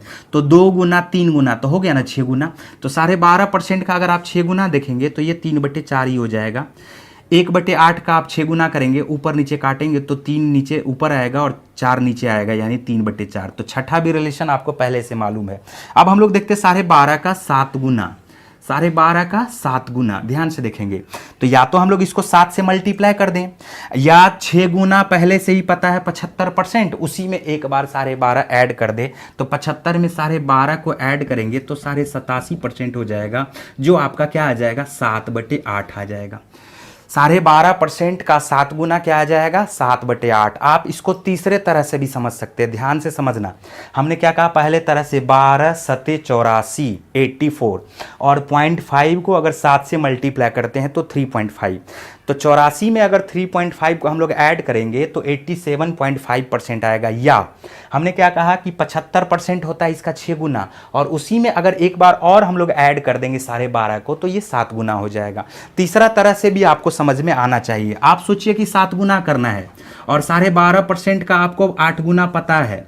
12.5% का 8 गुना में से अगर हम लोग 12.5% का 1 गुना माइनस कर देंगे तो क्या 7 गुना आ जाएगा क्या? बताइए आएगा क्या? तो 12.5% का 8 गुना क्या होता है 100%, और 100% में से 12.5% माइनस कर देंगे तो 100 में से 12.5% को अगर माइनस करेंगे तो 87.5% आ जाएगा। ये हमारा तीसरा तरह से था। इसी तरह से 12.5 का 8 गुना का मतलब 8/8 होगा या 1 होगा।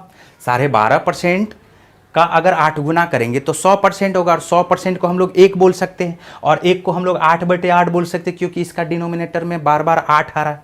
और 12.5% का अगर 1 गुना हम लोग देखेंगे तो 12.5% का 1 गुना 1/8 होगा। अब 8 गुना में से 1 गुना घटाएंगे तो 12.5% का 7 गुना आएगा क्या? बताइए आएगा क्या? अब 8/8 में से अगर 1/8 घटाएंगे तो क्या 7/8 आएगा क्या? तो हमारा 7/8। इसका कितना रिलेशन आपको पता चल चुका? 7 रिलेशन आपको पता चल चुका। और 8वां रिलेशन हमारा क्या होता है? खुद 100% होता है। अगर उससे भी थोड़ा आगे बढ़ेंगे, अगर 9वां रिलेशन हम देखेंगे तो 100% में 100% तो 12.5 का 8 गुना होता है, और इसी में 12.5% को एक बार और ऐड कर देंगे तो इस 100% 8 गुना 8 बार 12.5 है इसमें, और एक बार 12.5 है, तो टोटल 9 बार 12.5 आ जाएगा। यानी हम लोग इसको बोल सकते हैं 9/8, यानी 112.5% को हम लोग क्या बोल सकते हैं 9/8 बोल सकते हैं। इसी तरह से अगर बात किया जाए 212%, 212.5% के बारे में हम लोग अगर बात करते हैं, ध्यान से समझना, 212.5% के बारे में अगर हम लोग बात करते हैं तो 100% 12.5% का 8 गुना होता है, और 200% 16 गुना हो जाएगा। 100% 12.5% का 8 गुना होता है, और 200% क्या हो जाएगा, 16 गुना हो जाएगा। तो 200% तो 16 गुना हुआ, और उसी में एक बार और 12.5% ऐड किया हुआ तो 17 गुना हुआ। तो इसका मतलब क्या है, 212.5% को हम लोग 17/8 बोल सकते हैं। बोल सकते हैं क्या? आपको समझ में आ रहा है? क्लियर समझ में आ रहा है क्या?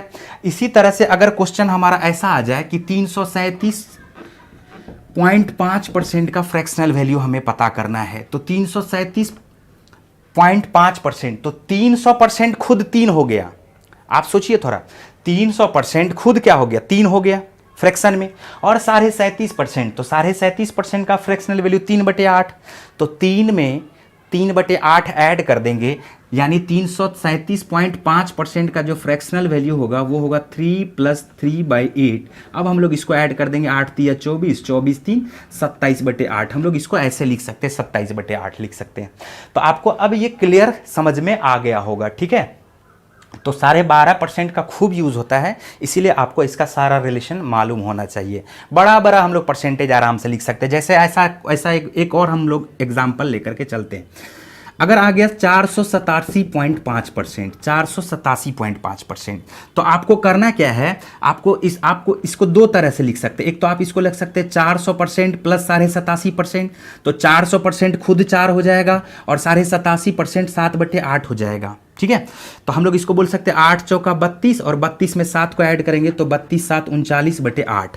या हम लोग इसको कैसे लिख सकते हैं, अब आप यहां पर समझिए, इसी चीज को हम लोग ऐसे लिख सकते हैं 487.5% को, कि ये 500% में से 12.5% कम है। क्या हम लोग इसको ऐसे लिख सकते हैं क्या, उल्टा? और कभी कभी उल्टा भी हमें लिखना चाहिए। उल्टा अगर नज़दीक पकड़ा रहा है, उल्टा अगर हमारा कम कैलकुलेट हो पा रहा है, तो हम लोग उसी चीज़ को पकड़ेंगे। तो 500% है, तो 500% का फ्रैक्शनल वैल्यू क्या होगा, 5, और 12.5% का फ्रैक्शनल वैल्यू क्या होगा, 1/8। अब देखिए 8 × 5 = 40, 40 में से 1 को माइनस करेंगे तो ये आपका क्या आ गया, 39/8 आ गया। तो आपको दोनों ही तरह से समझ करके चलना पड़ेगा, ठीक है।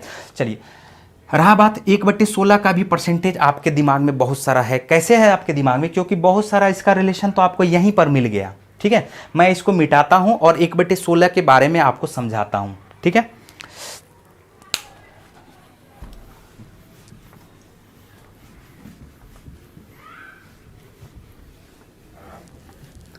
चलिए, उम्मीद कर रहे हैं कि आपको ये ज़रूर पसंद आएगा, और बड़ा इंपॉर्टेंट चीज़ है। ऐसा नहीं कि ये पसंद नहीं आया, आपके पसंद पे निर्भर नहीं करता, ठीक है।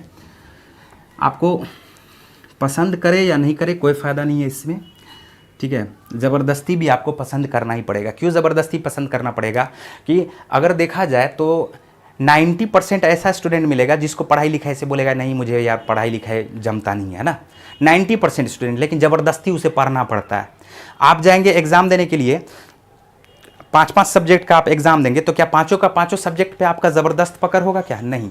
उसमें से हो सकता है 2-3 पे ज़बरदस्त पकड़ हो, बाकी 1-2 सब्जेक्ट तो आपका थोड़ा सा खराब ही रह जाएगा। तो नहीं भी आपका इंटरेस्ट अगर है, आपको पसंद नहीं भी आता है, तो भी आपको पढ़ना पड़ता है। तो इसलिए आपको पसंद आए चाहे नहीं आए, आप समझिए, क्योंकि इसका इंपॉर्टेंस बहुत ज़्यादा है। हमारे पढ़ाई में खास करके इसका इंपॉर्टेंस सबसे ज़्यादा, ठीक है।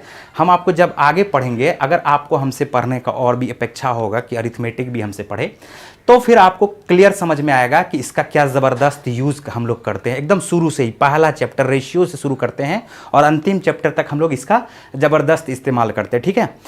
चलिए, तो अभी आते हैं हम लोग थोड़ा सा और भी आगे बढ़ते हैं। हम लोग ऐसा करते हैं 1/16 जो है, 1/16 के बारे में हम लोग थोड़ा सा देख लेते हैं, ठीक है। अब आपको क्या पता है कि 6.1/4%, या इसी को हम लोग क्या बोलते हैं 6.25%, जिसका फ्रैक्शनल वैल्यू क्या होता है 1/16 होता है, ठीक है। अब इसका आप ही खुद बताइए कि 100 तक में इसका रिलेशन कितना होगा। तो 100 तक में टोटल इसका 16 रिलेशन होगा। टोटल 100 तक में इसका कितना रिलेशन होगा, 16 रिलेशन होगा। तो 16 का 16 रिलेशन आपको मालूम होना चाहिए। अगर हम लोग ऐसे बात करते हैं, अगर 2 गुना किया जाए, तो 2 गुना तो आपको पता है कि इसका 12.5% हो जाएगा 2 गुना, ठीक है। और 12.5% का फ्रैक्शनल वैल्यू क्या हो जाएगा, 1/16 का डबल 1/8। अगर इसका 4 गुना करें, हम लोग 3 गुना वगैरह बाद में देखेंगे, अगर इसका 4 गुना करें, इसका अगर 4 गुना करें, तो इसका डबल करना पड़ेगा, यानी 25%। और 25% का फ्रैक्शनल वैल्यू क्या हो जाएगा, 1/4 आ जाएगा। अगर आप इसका 8 गुना करें, अगर इसका आप 8 गुना करें, तो 25% का भी डबल क्या हो जाएगा, 50%, यानी 1/2 हो जाएगा, ठीक है।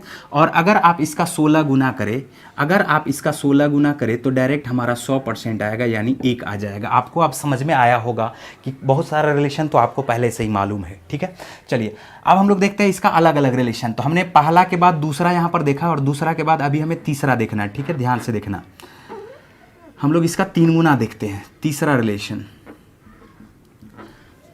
तो तीसरा रिलेशन देखने का मतलब है 3 गुना देखना, और 1/16 का 3 गुना अगर करते हैं तो ये तो हमारा 3/16 आएगा, ठीक है। अब हम लोग इसको देखते हैं 6 या 18 और 1/4 का 3 गुना 3/4, तो हम लोग इसको लिख सकते हैं 18.3/4%। और इसी चीज़ को हम लोग पॉइंट में कैसे लिख सकते हैं, 18.75%, 3/16। 4 गुना आपको पहले से ही पता है, हम लोग 5/16 देखते हैं, 5 गुना देखते हैं, ठीक है। तो अगर हम लोग इसको 5 गुना देखें तो 4 गुना में ही एक बार अगर हम लोग 6.1/4 को ऐड कर दें तो ये 5 गुना हो जाएगा। 4 गुना में ही अगर 6.1/4% को ऐड कर दें तो ये 5 गुना हो जाएगा। और 25 में ही आप 6 को ऐड कर दीजिए तो 25 6 31.1/4%, और ये बराबर किसके हो जाएगा, 5/16 के हो जाएगा, 5/16 के। 6 गुना अगर हम लोग देखते हैं, ध्यान से देखना है, 6 गुना अगर हम लोग इसका ध्यान से देखते हैं, 6 गुना, तो अब सोचिए यहाँ पर कि इसका 2 गुना, इसका 2 गुना और फिर 3 गुना, तो 12.5% का 3 गुना क्या देखा था हमने, 37.5। इसका मतलब है कि इसका जो 6 गुना हो जाएगा वो 37.5% हो जाएगा। और 37.5% के बारे में हमने आपको बताया था भी 3/8 होता है। ये क्या है, इसका छठा रिलेशन है। 7 गुना का अगर हम लोग बात करें, 7 गुना का, तो अगर हम लोग इसका 7 गुना देखें तो 8 गुना में से एक बार 6.1/4 को कम कर देते हैं, तो 50 में से 6 कम करेंगे तो आएगा 44, और 44 में से 1/4 कम करेंगे तो आएगा हमारा 43.3/4%, जो आएगा हमारा 7/16 के बराबर, ठीक है, 7/16 के बराबर। 8 गुना आपको पता ही है पहले से। 9 गुना अगर पता करना हो, 9 गुना अगर पता करना हो तो देखिए आपको करना है क्या है, कुछ नहीं करना है। आप सोचिए 7/16 अब प्लस 9/16 मिलके हो जाएगा 16/16, 7/16 9/16, 16 नीचे में, दोनों के नीचे में है, और 9 में अगर 7 को हम लोग ऐड कर देते तो 9 7 16 हो जाता है, 16/16 यानी 1। तो इसका क्या सीधा सा मतलब है कि ये 1 में से अगर 9/16 घटाएंगे तो 7/16 आएगा, या 1 में से अगर 7/16 घटाएंगे तो 9/16 आएगा। यानी परसेंटेज में अगर हम लोग बात करेंगे तो 100 में से 43.3/4 घटाएंगे तो 9/16 का परसेंटेज वैल्यू आ जाएगा, ठीक है। 100 में से अगर हम लोग 43 को माइनस करते हैं तो 57, और 57 में से अगर 57 में से 3/4 को माइनस करना होगा तो 56.1/4% आ जाएगा, 56.1/4%, 9/16 हो जाएगा। या हम लोग इसको बोल सकते हैं इसके 8 गुना में ही, इसके 8 गुना में एक बार 6.1/4% को आप ऐड कर दो, तो इसके 8 गुना में एक बार 6.1/4% को हमने ऐड किया तो 56.1/4% आ गया।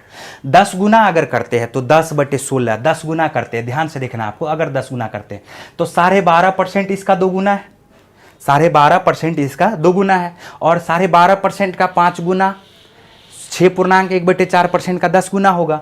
तो इसका मतलब इसका 5 गुना हमने अभी देखा था 62.5%, तो 62.5% भी इसी का रिलेशन में है, 62.5% भी इसी का रिलेशन में है। अगर हम लोग इसको 10 गुना कर दे तो 10/16 आ जाएगा, और 10/16 का मतलब क्या हो जाएगा, 5/8 हो जाएगा, ठीक है। अब 11 गुना हम लोग देखते हैं, 11 गुना देखते हैं। अब 5/16 के साथ इसका रिलेशन बनाइए, आप देखिए, तो 5/16 और 11/16, 5/16 11/16, यहां पर आप ऐसा भी रिलेशन बना सकते थे, 3/8, 3/8 इसका क्या है, 6 गुना है, और 10 गुना देखना है तो 16 गुना में से 6 गुना घटाएंगे तो 10 गुना आएगा ना, और 37.5% अगर 100% में से हम लोग माइनस करेंगे तो 62% आएगा, और 3/8 अगर 1 में से माइनस करेंगे तो 5/8 आएगा। इसके नीचे में अभी हम लोग देखते हैं 5/16 प्लस 11/16 मिलके 1/1 आ रहा है, यानी 16/16। तो हम लोग इसको बोल सकते हैं कि 100% में से अगर 31.1/4% घटा देते हैं तो 100 से आप 31 घटा दीजिए 69, 100 से आप 31 घटा दीजिए 69 और 1/4 को आप घटा दीजिए तो 68.3/4% हो जाएगा। हालांकि ये सब बहुत ज़्यादा इंपॉर्टेंट नहीं है, फिर भी हम याद करने के तौर पे, याद नहीं भी करेंगे, प्रैक्टिस को के तौर पे मैं आपको समझा रहा हूँ, ठीक है। चलिए, तो ये हमारा 11 गुना हो गया। अभी हम लोग अगर 12 गुना देखते हैं तो 12 गुना का मतलब तो क्या हो जाएगा, 6 दूनी 12, 2 गुना आपको पता ही है, इसका 6 गुना और इसका 6 गुना 75% होता है। इसका 6 गुना कितना परसेंट होता है, 75% होता है। चलिए अभी हम लोग उसको छोड़ते हैं, ठीक है। 15/16 समझ लेते हैं डायरेक्ट। 13 गुना इससे भी हम लोग समझ सकते हैं, 13/16, तो 3/16 प्लस 13/16 मिलके क्या हो जाएगा 16/16।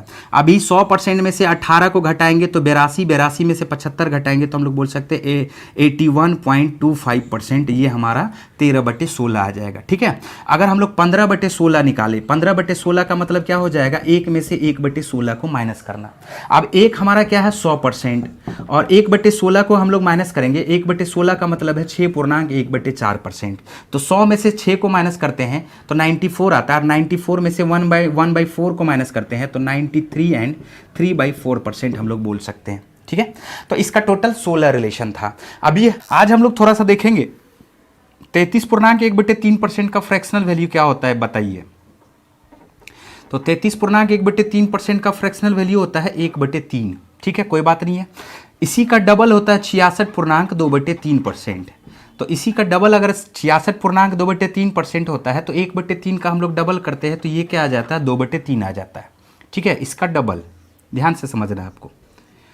अब आप यहाँ से देखिए कि इसका अगर आप आधा करेंगे, 33.1/3% का अगर आप आधा करते हैं तो ये आ जाता है 16.2/3%, यानी 1/3 का आधा क्या हो जाएगा 1/6।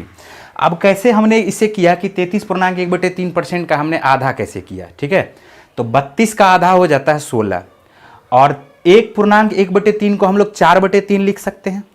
1.1/3 को हम लोग 4/3 लिख सकते हैं और 4/3 का आधा क्या हो जाता है हमारा 2/3 हो जाता है। 32 का आधा 16 और 4/3 का आधा 2/3, तो 1/3 का आधा क्या हो गया 1/6। थोड़ा हम लोग इसका और भी आधा पे चलते हैं। ठीक है, तो 16 का आधा अगर आप देखिएगा तो 8 आएगा और 2/3 का आधा हो जाता है 1/3। तो हम लोग बोल सकते हैं 8.1/3% का जो फ्रैक्शनल वैल्यू होगा वो क्या हो जाएगा आपका 1/12 आ जाएगा। इसका भी अगर आप लोग आधा देखें तो 8 का आधा 4 आ जाता है और 1/3 का आधा 1/6% आ जाएगा। तो 4.1/6% का जो फ्रैक्शनल वैल्यू हो जाएगा वो क्या आ जाएगा 1/24। इसका भी आधा हम लोग देख सकते हैं लेकिन उतना ज़्यादा ज़रूरत नहीं है। अब आपको यहां पर समझना है कि इसका तीनों रिलेशन तो आपको पता ही है। 33.1/3% का पहला रिलेशन 1/3, दूसरा रिलेशन 66.2/3% और तीसरा रिलेशन 100%। तीन गुना क्या हो जाएगा 100%। इसका 6 का 6 रिलेशन होगा टोटल 100% में, और 6 का 6 रिलेशन में आपको 4 रिलेशन पहले से ही पता है, एक रिलेशन सिर्फ आपको नहीं पता है, वो मैं आपको बताऊंगा। तो इसका 6 का 6 रिलेशन हम लोग अभी देख लेते हैं और इसका 12 रिलेशन है, 12 का 12 रिलेशन भी हम लोग देख सकते हैं, लेकिन पूरा 12 रिलेशन नहीं देखेंगे, हम लोग इंपॉर्टेंट रिलेशन को ही देखेंगे। तो इसका 1/6 है, अगर इसका हम लोग डबल करें, इसका दुगुना करें तो 66.2/3%, इसका अगर दुगुना करें उल्टा, और इसका अगर 4 गुना करें तो ये 4 गुना करेंगे तो 66.2/3% है। तो 2 गुना आपको पता ही है, 4 गुना आपको पता ही है, और इसका जब हम लोग 6 गुना कर देंगे, 6 गुना कर देंगे तो ये हो जाएगा आपका 6 गुना करने के बाद 100%। 16.2/3% का 6 गुना कितना हो जाएगा 100% हो जाएगा। अब आप यहाँ पर देखिए कि हुआ क्या सब। तो 16.2/3% का 6 गुना अगर 100% होगा तो आपको एक रिलेशन और भी पता चल गया। क्या रिलेशन पता चल गया, अगर 16.2/3% को 3 गुना कर दे, अरे भाई तो 6 गुना करेंगे तो 100%, तो 3 गुना करेंगे तो 50% नहीं होगा। 16.2/3% का 6 गुना 100%, तो 16.2/3% का 3 गुना करेंगे तो 50% होगा कि नहीं होगा। ठीक है, हो गया। चलिए अब हम लोग क्या करते हैं, तो यहां पर आप देखिए कि पहला, दूसरा, तीसरा और चौथा और छठा पता ही है, तो सिर्फ क्या पता नहीं है आपको 5 गुना नहीं पता है, 5 गुना नहीं पता, वो मैं अभी आपको बताता हूं।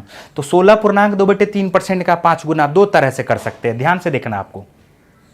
एक तो हम लोग इसके 4 गुना में ही एक बार 16.2/3% को ऐड कर देंगे, एक तो ये हो जाएगा। एक बार क्या करेंगे 16 को 5 गुना करते हैं तो 16 पंचे 80, 80 एंड 2/3 को अगर हम लोग 5 से मल्टीप्लाई करें तो 10/3 यानी 3.1/3।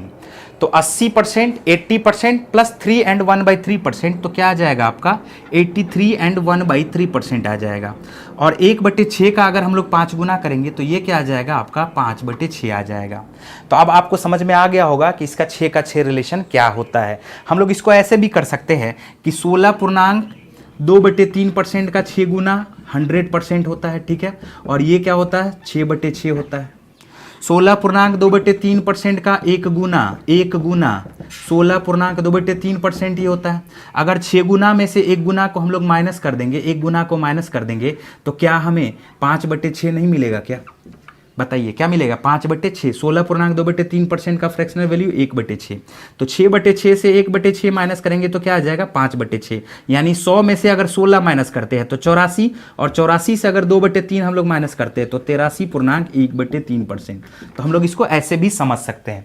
ठीक है, तो क्लियर आपके समझ में आता जा रहा। चलिए ठीक है, अब हम लोग थोड़ा सा और भी आगे बढ़ते हैं। इसका 12 रिलेशन आपको जरूरी नहीं है कि याद रखें, लेकिन मैं आपको 12 रिलेशन दिखाता हूं कि आपको 12 रिलेशन में से 8 रिलेशन 9 रिलेशन तो आपको पहले से पता है, बट आप उस पर देखना नहीं चाहते, इसीलिए आप याद नहीं कर पाते। तो ठीक है, आप थोड़ा सा देखेंगे इसके 12 के 12 रिलेशन को।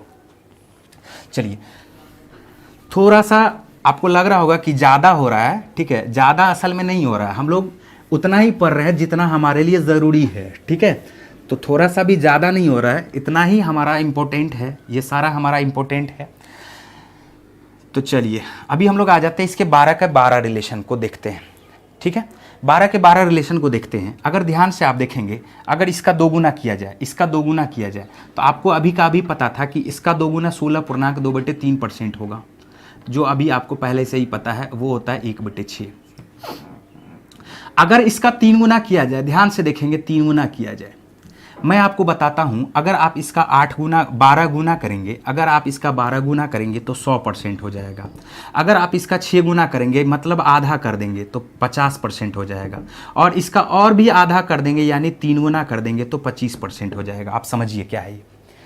12 गुना 1/12 का 12 गुना 1 हो जाता है, यानी 8.1/3% का अगर 12 गुना करेंगे तो 100% आएगा। यानी 100 में 8.1/3 की जो संख्या है वो कितनी है? 12 है। ठीक है, अगर इसका आधा करें, 12 गुना करते हैं तो 100%, 6 गुना करेंगे तो 85% आएगा। 12 का आधा हो गया ना 6, और इसका भी आधा क्या हो गया? 3 गुना, तो 50 का भी आधा क्या हो जाएगा? 25%। तो हम लोग बोल सकते हैं 2 गुना 16.2/3%, 3 गुना क्या हो जाएगा? 25%। ठीक है, 4 गुना आपको पता ही है, 33.1/3%, 4 गुना, इसके डबल का डबल। ठीक है, अब आते हैं हम लोग थोड़ा 5 गुना पे। 5 गुना पे ध्यान देते हैं। 5 गुना पे, तो 5 गुना पे हम लोग इसको ऐसे ध्यान दे सकते हैं। 4 गुना हमें पहले से ही पता है, 4 गुना हमें पता है 33.1/3%, और उसी में एक बार 8.1/3 को ऐड कर देंगे तो 41.2/3% आ जाएगा। ठीक है, एक तो हम लोग ऐसे समझ सकते हैं, या 5 गुना करके देखेंगे। 8 पंचे 40, 8 पंचे 40, और 1/3 का 5 गुना क्या हो जाता है? 5/3, यानी 1.2/3। तो 41.2/3% बराबर क्या हो जाएगा? 5/12 के। 5/12 के। अभी अगर आप लोग इसका 6 गुना देखें तो 6 गुना तो आपको पता है चल ही चुका है, ये 50% होगा। 6 गुना क्या होगा? 50% होगा। 5 गुना पता ही है, 6 गुना पता चल चुका है। और 7 गुना अगर करें, अगर हम लोग 7 गुना करें तो क्या 50% में ही अगर हम लोग 8.1/3% को ऐड कर देंगे तो क्या 7 गुना नहीं आएगा क्या? 1 गुना और ये 6 गुना, तो 1 गुना में अगर 6 गुना ऐड करते हैं तो 7 गुना आ जाता है। या आप इसको 7 से मल्टीप्लाई भी कर सकते हैं। देखिए, एक तो हम लोग क्या कर सकते हैं, इसको 50 में 8.1/3% को ऐड कर सकते हैं, 58.1/3% होगा। या आप इसको मल्टीप्लाई कर सकते हैं, 8 सत्ते 56, और 7 गुना 1/3 का मतलब हो जाएगा 3 दूनी 6 1 7, तो 2.1/3%। तो 56 में 2.1/3% ऐड करेंगे तो 58.1/3% हो जाएगा, जो हो जाएगा 7/12 के। और तीसरा तरीका कि इस दोनों को आप ऐड कर देंगे तो ये 100% हो जाएगा। 5/12 अगर 1 में से कम करते हैं, 12/12 से कम करते हैं तो 7/12 आएगा। आप समझिए, 5/12, 1 में से अगर 5/12 को माइनस करेंगे तो 12 में से 5 गया तो 7 5 12, ऊपर वाला देखिए ना, दोनों को जोड़ के 7 5 12, नीचे वाला आ रहा है। तो 1 का मतलब होता है 100%, और 5/12 का परसेंटेज वैल्यू हमारा पता है 41.2/3%। तो जैसे ही 100 में से 41 घटाएंगे तो 59 आएगा, 59 आएगा, और 59 से 2/3 को माइनस करेंगे तो 58 एंड 1/3% आएगा। ठीक है, तो ये आपका क्या हो जाएगा? 58 एंड 1/3%, यानी 7/12। 8 गुना करते हैं तो 8 गुना आपको पता है कि 8 गुना 2 गुना का 2 गुना का 2 गुना। ठीक है, तो 8 गुना आपको पता है कि इसका 2 गुना, 16.2/3%, फिर उसका दोगुना 33.2/3%, और उसका भी दोगुना 66.2/3%। तो हम लोग इसको क्या बोल सकते हैं, अगर इसका 8 गुना निकालना होगा तो सीधा सीधा हम लोग एक बार में लिखेंगे 66.2/3%। ठीक है। 9 गुना आपको पता ही है 75%, 25% इसका 3 गुना है, 25% इसका 3 गुना है, और 25% का 3 गुना होता है 75%। तो 3 गुना हो गया ना 9 गुना। तो ये क्या हो गया आपका 9 गुना। तो आप देखिए इसको 9 से मल्टीप्लाई कर देंगे, अगर 8.1/3% को हम लोग 9 से मल्टीप्लाई कर देंगे तो 75% आ जाएगा। 10 गुना का अगर हम लोग बात करें, 10 गुना का अगर हम लोग बात करें, ध्यान से देखेंगे 10 गुना का बात करते हैं। तो 10 गुना का अगर बात करेंगे तो सोचिए थोड़ा कि 2 गुना का 5 गुना 10 गुना, तो इसका 2 गुना 16.2/3%, और 16.2/3% का हमने आपको 5 गुना बताया था, स्पेशली 5/6 हुआ था, जो हुआ था 83.1/3%। तो 8.1/3% का अगर 10 गुना करेंगे तो 83.1/3% आएगा। 10/12, 10/12 का मतलब 5/6 होगा। आप ऐसे भी इसको समझ के चल सकते हैं कि 8.1/3% का परसेंटेज वैल्यू, अगर इसको हम लोग फ्रैक्शन में ऐसे लिखे 8.3333333%, ये क्या होता है 1/12 होता है। ठीक है, 1/12 होता है, ध्यान से देखना। और इसको करते हैं हम लोग 10 गुना, इसको करते हैं किससे 10 गुना। तो जब इधर 10 गुना करेंगे तो इधर भी 10 गुना करना पड़ेगा, बराबर के दोनों तरफ। और जब 10 से मल्टीप्लाई करेंगे तो राइट साइड चला जाएगा दशमलव, तो राइट साइड जाएगा तो 83.3333% आ जाएगा, जो हो जाएगा 10/12 के यानी 5/6 के, और 83.33% का मतलब 83.1/3%। तो ये भी आपको मालूम ही था पहले से। लास्ट हमारा बचता है 11 गुना, और 11 गुना को हम लोग फिर समझ लेते हैं। यहाँ पर 11 गुना को अगर हम लोग समझते हैं तो 11/12 होता है, और 11/12 को हम लोग ऐसे समझेंगे 1 में से 1/12 को माइनस कर देना है। तो 1 में से 1/12 माइनस होगा तो 11/12 होगा, और 1 का मतलब होता है 100%। 100% में से अगर हम लोग 8.1/3% को माइनस करेंगे तो आ जाएगा 91.2/3%। यानी आपका 11/12, अगर 8.1/3% का 11 गुना करेंगे तो 91.2/3% आ जाएगा 11/12। अब इसी में क्या होता है, यही सब फ्रैक्शन अगर आपको याद है तो बड़ा बड़ा फ्रैक्शन यहां पर हम लोग क्रिएट कर सकते हैं। जैसे हम लोग यहां पर क्रिएट कर सकते हैं, ऐसे क्वेश्चन आ सकता है कि 391.2/3% बराबर क्या है। डायरेक्ट बराबर नहीं आएगा, कुछ ऐसा करके दे देगा आपको, क्वेश्चन में कुछ दे देगा। ठीक है, हम लोग इस क्वेश्चन पे आएंगे अभी इसके जस्ट बाद। अब यहां पर देखिए कि अगर आपको 91.2/3% मालूम है तो आप इसको कैसे लिख सकते हैं, दो तरह से लिख सकते हैं। आप इसको लिख सकते हैं 300% प्लस 91.2/3%। ठीक है, और दूसरा तरीका से लिख सकते हैं 400% माइनस 8.1/3%। दोनों ही तरीका आपका सही है।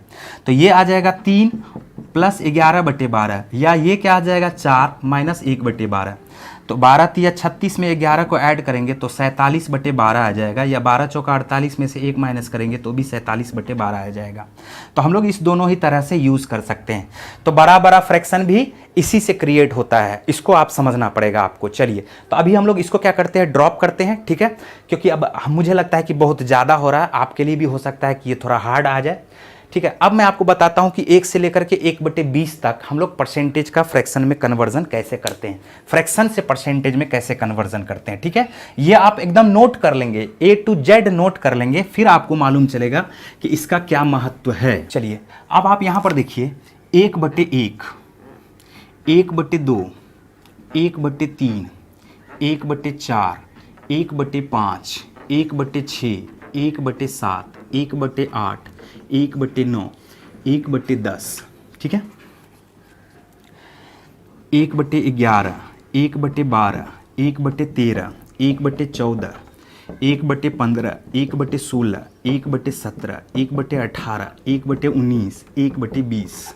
ठीक है, सबका परसेंटेज आपको मालूम होना चाहिए। देखते हैं हम लोग सबका परसेंटेज। तो 1/1 सबको पता है 100%, 1/2 50%, 1/3 33.1/3%, या हम लोग इसको ऐसे भी लिखते हैं 33.33, यहाँ पर डॉट डॉट लगा देंगे परसेंट, क्योंकि 3 रेकरिंग डेसिमल होता है तो 3 बार बार रिपीट होगा इनफाइनाइट टाइम्स। ठीक है, तो 1/4 का परसेंटेज वैल्यू क्या हो जाएगा 25%, 1/5 का परसेंटेज वैल्यू हो जाएगा 20%, 1/6 का परसेंटेज वैल्यू हो जाएगा 16.2/3%, 1/7 का परसेंटेज वैल्यू हो जाएगा 14.2/7%, 14.2/7% या 14.28 डॉट परसेंट।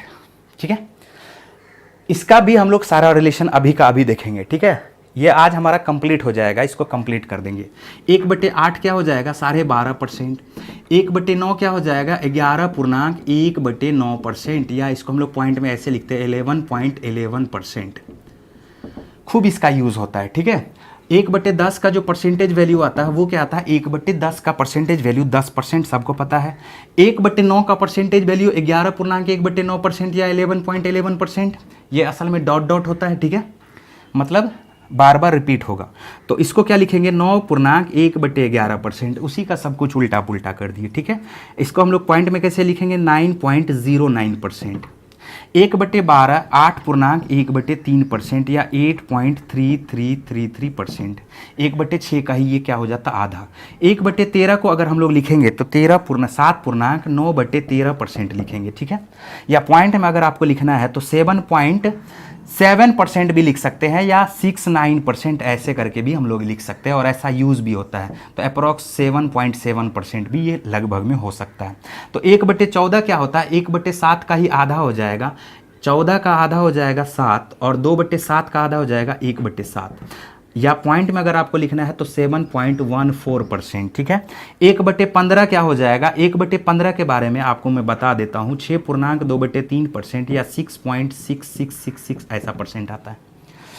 1/16 1/8 का ही आधा है, तो इसका परसेंटेज में वैल्यू यूज़ कैसे होता है 6.1/4% या 6.25%। 1/17 का अगर हम लोग देखेंगे तो 15.15/17% या 6% के भी आसपास हम लोग इसको लगभग में लेकर के चल सकते हैं एग्जाम में। 1/18 हो जाता है 5.5/9% या 5.55 डॉट परसेंट। ठीक है, 1/19 को हम लोग लिख सकते हैं 5.5/19% या 5.26%, 5.26%। और 1/20 का जो परसेंटेज वैल्यू आता है वो आता है हमारा 5%। इतना तो कम से कम आपको मालूम होना ही चाहिए। ये आप देखिए कि इतना सारा आपके पास लिखा हुआ है ना। तो टोटल 20 फ्रैक्शन का परसेंटेज आपको लिखा हुआ है। अब इसी का सारा शाखा होता है, इसी से सब क्रिएट होता है। ज़्यादातर हमारे लिए जो जरूरी है सब इसी से क्रिएट होता है। ठीक है, चलिए, तो इसी से क्रिएट होता है, आपको समझना पड़ेगा। हम लोग देख लेते हैं, अगर समय रहेगा तो हम लोग इस पर थोड़ा और भी चर्चा करते हैं, कुछ कुछ का रिलेशन देख लेंगे। थोड़ा मैं टाइम देख लेता हूँ।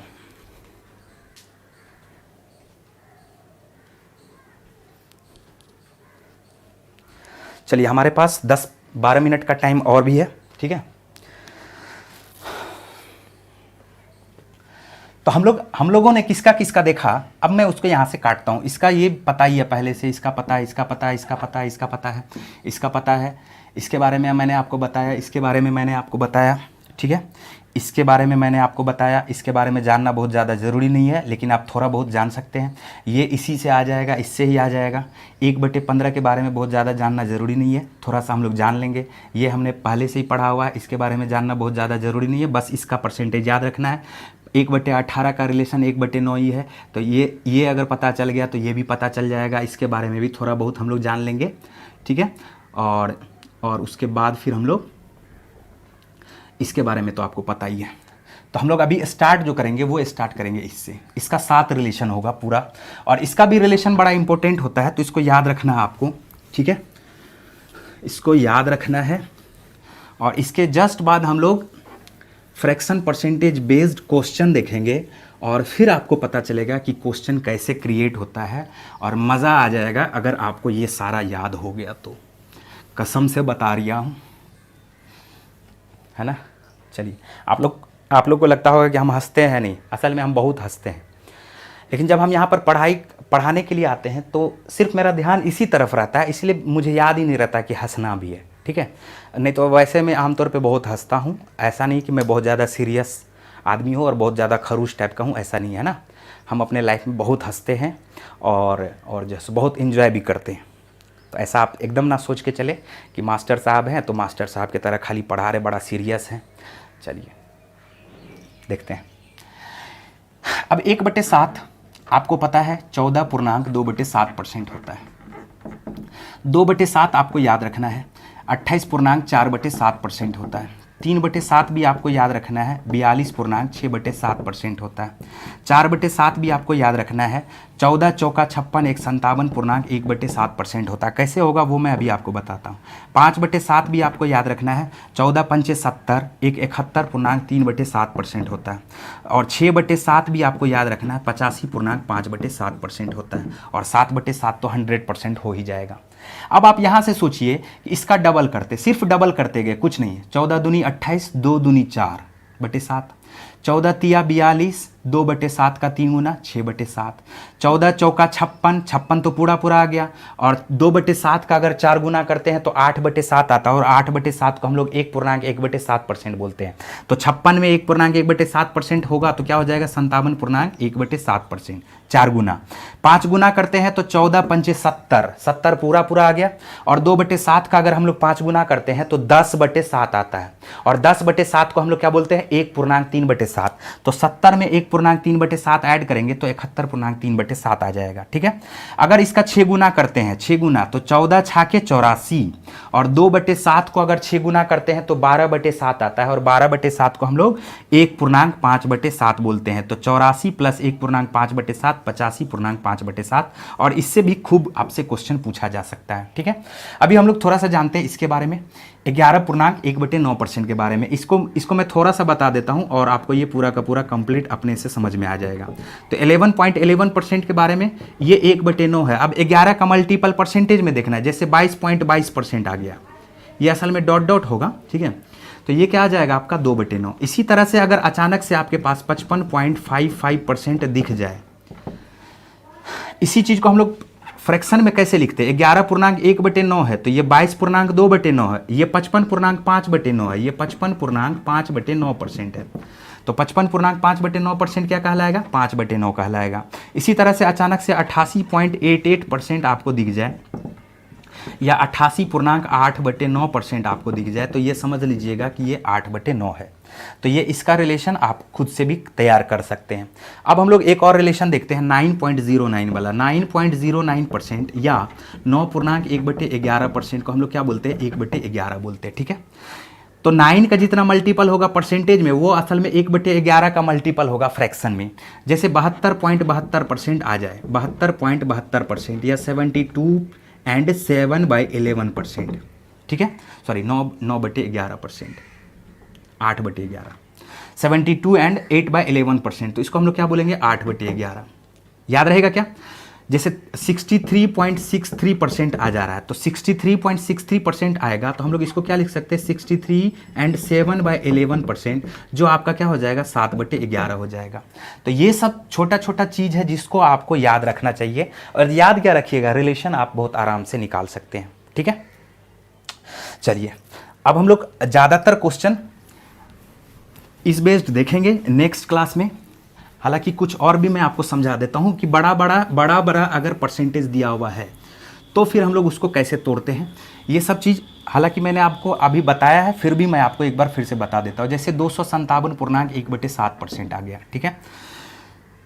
जैसे आ गया आपका 411.1/9%, 444.4/9%। ठीक है। 791.2/3%। ठीक है। फिर आ गया 587.5%। फिर आ गया 362.5%। बस मैं इतना पे ही एग्जाम्पल आपको समझा दे रहा हूँ कि बड़ा बड़ा भी होगा तो उसमें भी आपको घबराने का कोई ज़रूरत नहीं है। अगर आपको उतना भी याद है, उतना पे भी बार बार प्रैक्टिस करते हैं तो 100% आपसे ये सब चीज़ बहुत आसानी से निकल जाएगा और क्वेश्चन देखेंगे चुटकी में हल होगा। ठीक है। चलिए, तो 257, इसको आपको समझ के क्या चलना है, 200% प्लस 57.1/7%। अब 200% का फ्रैक्शनल वैल्यू क्या होता है, 2 होता है, और 57.1/7% का भी हमने बताया ये 14.2/7% का 4 गुना है। तो इसको क्या लिख सकते हैं हम लोग, 4/7। तो ये आ जाएगा 2 + 4/7। कभी हम लोग इसको डायरेक्ट ऐसे भी यूज़ कर लेते हैं, यानी तो कभी हम लोग इसको इम्प्रॉपर फ्रैक्शन में चेंज करते हैं फिर यूज़ करते हैं। तो 7 दूनी 14, 14 और 4 मिलके 18/7 ऐसा कर सकते हैं। 411.1/9% को हम लोग कैसे समझ सकते हैं, 400% प्लस 11.1/9%। तो 400% का फ्रैक्शनल वैल्यू क्या होगा, 4 हो जाएगा, और 11.1/9% का फ्रैक्शनल वैल्यू 1/9 हो जाएगा। तो 9 चौका 36, 1 37/9 भी हम लोग इसको समझ के चल सकते हैं। इसी तरह से 444.4/9% है, तो ये 400% प्लस 44.4/9%, ठीक है। तो 400% का फ्रैक्शनल वैल्यू 4 हो जाएगा, और 44.4/9% का फ्रैक्शनल वैल्यू 4/9 हो जाएगा। अब आप इसको 9 चौका 36, 4 40/9 भी समझ सकते हैं फ्रैक्शन में। आ रहा समझ में क्या। चलिए, 791.2/3%। कभी कभी जब आपको ये संख्या बड़ा दिखाई देगा तो वो उल्टा से आप लोग ज़्यादा पकड़ेंगे तो वो ज़्यादा बेटर होगा। हम लोग इसको कैसे कैसे लिख सकते हैं, देखिए 700% प्लस 91.2/3% तो लिख ही सकते हैं, जिसमें ये क्या हो जाएगा, 7 प्लस ये 91.2/3% 11/12 होता है, 8.1/3% का 11 गुना है ये, ठीक है। तो आप लोग इसको ऐसे तो लिख ही सकते हैं, लेकिन ज़्यादा ये कोशिश करना है कि उल्टा पकड़े। अब 800% में से ये 8.1/3% कम है, तो 8 में से 1/12 कम करेंगे और इसका यूज़ करेंगे। इसके अपेक्षा ये ज़्यादा आपके लिए बेटर रहेगा, है ना, ये आपके लिए ज़्यादा बेटर रहेगा। चलिए, 587.5 है, तो इसको भी हम लोग उल्टा पकड़ेंगे तो वो ज़्यादा बेटर यूज़ होगा हमारा। तो 600% माइनस 12.5% हम लोग इसको लिख सकते हैं। अब 600% का फ्रैक्शनल वैल्यू 6 हो जाएगा, और 12.5% का फ्रैक्शनल वैल्यू 1/8 हो जाएगा। तो 6 में से 1/8 घटा देंगे, बाद में यूज़ देखा जाएगा, ठीक है। अब ये 362.5% है, हम लोग इसको 2 तरह से यूज़ कर सकते हैं, 300% प्लस 62.5%, और 62.5% 12.5% का 5 गुना होता है, ठीक है। तो हम लोग इसको क्या लिख सकते हैं, 3 + 5/8, 3 + 5/8, या नहीं तो इसको हम लोग कैसे लिख सकते हैं, 400% माइनस 37.5%, 400% माइनस 37.5%। तो 400% का फ्रैक्शनल वैल्यू क्या होगा, 4, और 4 में से 37.5% का फ्रैक्शनल वैल्यू 3/8। तो हम लोग इसको ऐसे भी यूज़ कर सकते हैं, ठीक है। चलिए, तो मुझे उम्मीद है कि आपको ये बहुत कुछ इसमें समझ में आ जाएगा।